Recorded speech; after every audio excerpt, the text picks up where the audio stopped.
Delaware. Now, if you listen to the radio between the hours of 6 o'clock a.m. and 12:30, you probably hear the golden voice of morning man Joe Dawson. It's your dials tuned to WSTW 93.7, and Joe is here tonight to tell us about the experience of being the morning man on WSTW. Joe, welcome. Thanks a lot, Bob. I appreciate it. Let me look for that golden voice here. Okay. Yeah, it's nice to be here. Joe, how long have you been involved with WSTW? Let's see. I'd say 3 years as a conservative estimate. I've been involved with WDEL/WSTW for 5.5 years total. Have you always been a DJ? I was a child at first and worked my way up to it. But actually, I think an old DJ once said about growing up, he said, someone asked him, what do you want to be when you grow up? And he said, I don't want to grow up. And that's basically the situation with disc jockeys, because you're the eternal clowning around, figuring ways to, to be goofy. So it's sort of eternal youth. It's hard to imagine a 62-year-old disc jockey, I guess. But you said when you were like 7 years old, you'd already decided you wanted to be a DJ? I used to listen to the radio when I was 7, and I thought, boy, that's the place to be. And it ended up here I am. Well, what kind of educational background did you get to assist yourself in this profession? Well, I went to a variety of colleges and finally ended up graduating from Glassboro State College, and I have a degree in communications, which has done me absolutely no good. Doesn't help you when you're playing a little river band to have any educational background. Well, speaking of music, what kind of music do you listen to when you're off the air? Virtually none. Not really. I don't listen to too much music at all. I tend to listen to talk radio.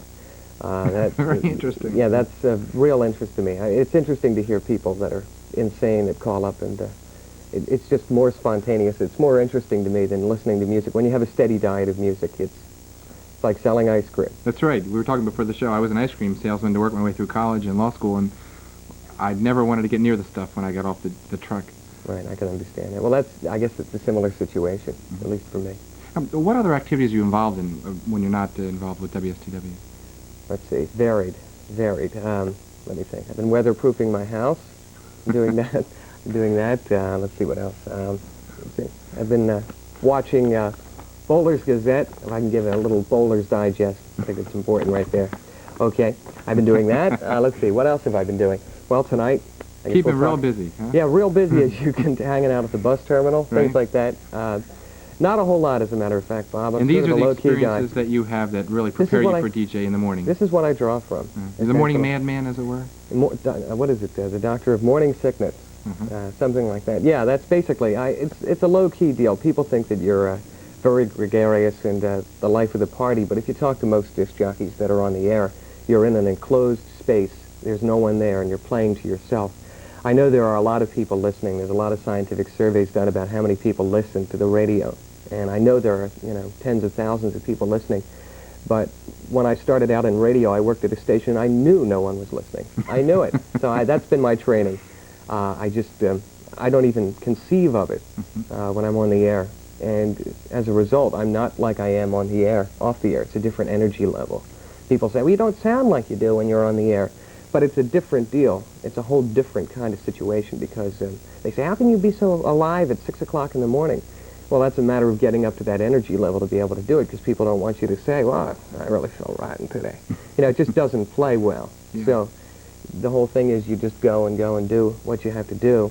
And it's easy. I mean, it's just a matter of getting on automatic pilot when I get in the studio in the morning to handle it, and it works out. A few cups of coffee might help, too? I literally have about 8 or 9 cups of coffee a day, and then by 12:30 in the afternoon, you fall off the caffeine cavern, where I'm just really beat by about 1 or 2 in the afternoon. I have to go to sleep, because I get up at 4:45 in the morning. Oh, gosh, the middle of the night. No fun. So, based on that, it's it's the energy level, I guess. You lose it after you're finished drinking coffee. You get a little tired of it after a while. I'm used to hearing your voice wake me up every morning.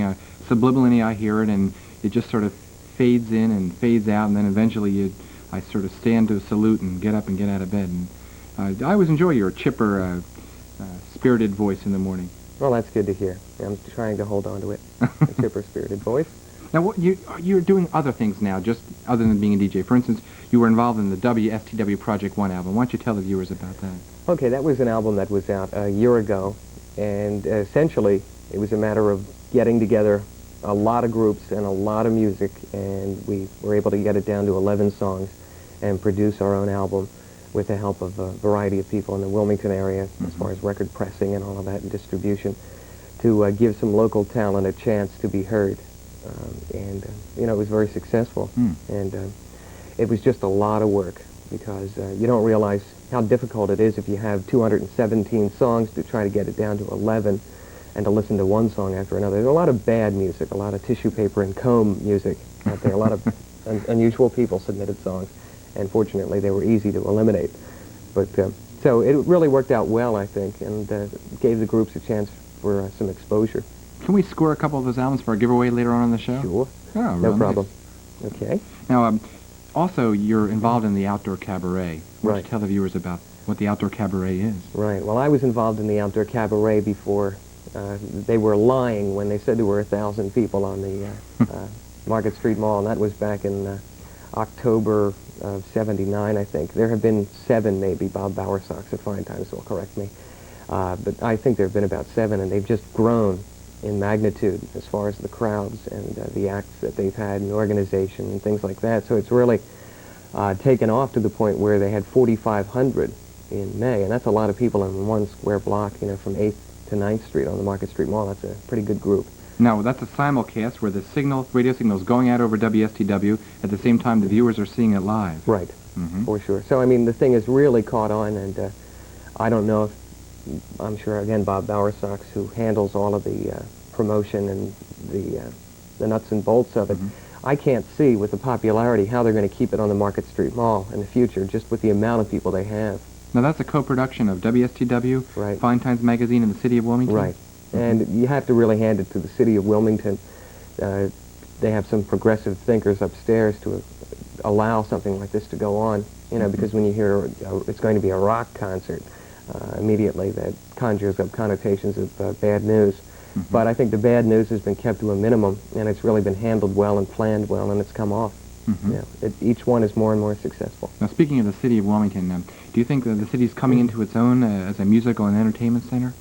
I think so. One of my hobbies, I guess, is comedy. I had a chance to go to the Comedy Cabaret. Oh, last weekend I was there, too. It was great. Unbelievable. Yeah. It was beyond my fondest dreams as far as these guys were from outer space. They were really great. You know, and I'm looking forward to going back for free this week again. I'll see you. I'll be there Saturday night at the 11 p.m. show. I'll be at the Glass Mug. Can I mention that? Glass Mug in Sure. Newark. Sure. And that's going to be Saturday night from 10 p.m. to 1 a.m. What will you be doing there? Hitting you heavy with the heavy hits. Oh, that's great. I'll be playing just music and doing some whatever else I do. What type of music do you play? It tends to be oldies, but what's happened, I've been there for about 2 years, and the nature of Newark has changed to the point where you play something by the Supremes or the Beatles, and I have people coming up saying I was in diapers when You Can't Hurry Love by the Supremes was out, which is really scary, because it was 1965. Isn't it frightening when someone comes up to you and says, I don't remember when the Beatles came out with their Yeah, it's like music? Paul McCartney, you know, they can't associate him with the Beatles. Ah. So, Well, you're getting a special award tonight, is that correct? for some reason I am, yes. The Addie Award? The Auntie Awards, and I've learned what that is just because I'm receiving an award. Normally I wouldn't be invited, I don't think. Bob Taylor, the general manager, would be glad to hear that. I'm going to miss dinner just to be with you tonight, Bob. That's nice. But I understand I get a lovely potted palm as a consolation That's gift. a consolation It's gift. very nice. What is the Addie Award? What it is, it's a conglomeration of Wilmington ad agencies and graphic arts and ICI and Hercules graphic artists and radio and whatever little bit of television they have. And you submit your best stuff for the year. And then they have sort of pat each other on the back at the Hotel DuPont. And that's Great. what's going to happen tonight. So I'm going to receive an award for a couple of commercials I did for I Like It Like That.